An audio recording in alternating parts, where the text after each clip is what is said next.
Quand on s'appelle Vincent Cassel, on imagine un homme faisant souvent le choix de la raison au détriment de celui du cœur, et pourtant, le comédien a évoqué ce rôle qu'il regrette d'avoir refusé. Vincent Cassel est l'un des comédiens français les plus prolifiques aussi bien sur le grand que le petit écran. Durant ces 4 dernières années, le comédien qui s'est fait connaître mondialement grâce à la haine a joué dans des dizaines de projets.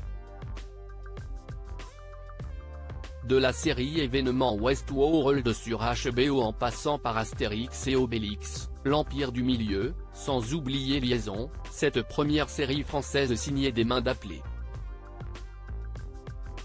Mais surtout, l'acteur est à l'affiche de la saga des Trois Mousquetaires, super production des studios Pathé, portée également par François Civil, Pio Marmaille, Romain Duris et Eva Green.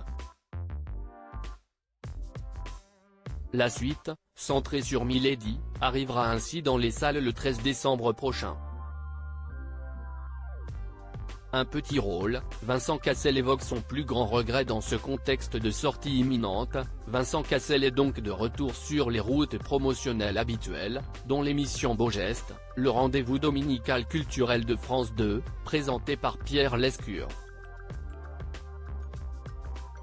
Face aux chroniqueurs de C'est à vous, Vincent Cassel a ainsi expliqué n'avoir qu'un seul regret dans sa très vaste carrière, un petit rôle dans Les Misérables.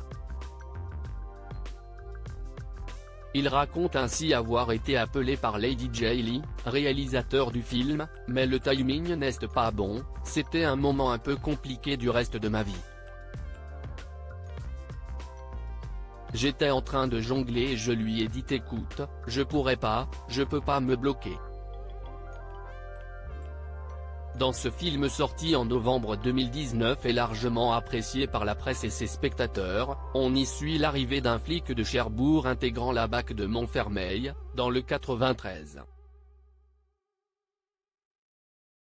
Sur place, avec le reste de son équipe pourtant chevronnée, il va découvrir l'enfer des interventions en banlieue, et les guerres de bandes rivales. Les Misérables a reçu 4 Césars, dont celui du public. Vincent Cassel assume toute sa carrière. Un regret pour Vincent Cassel, qui assume tout le reste de sa carrière, y compris des productions moins évidentes, comme Sa Majesté Minor. Aujourd'hui devenu culte, par le biais du bouche à oreille, le film de Jean-Jacques Hano était réapparu dans l'actualité lors d'un making au festival. Pour le comédien aux multiples facettes, c'est ce genre de production qu'il faut avoir à son pédigré. Quand on fait des trucs aussi bizarres que Blueberry à l'époque ou que Sa Majesté Minor, il y a quelque chose d'un peu héroïque là-dedans. Encore plus de la part des metteurs en scène que des acteurs. Il évoque le triple saut périlleuse arrière qui lui a trouvé une certaine satisfaction.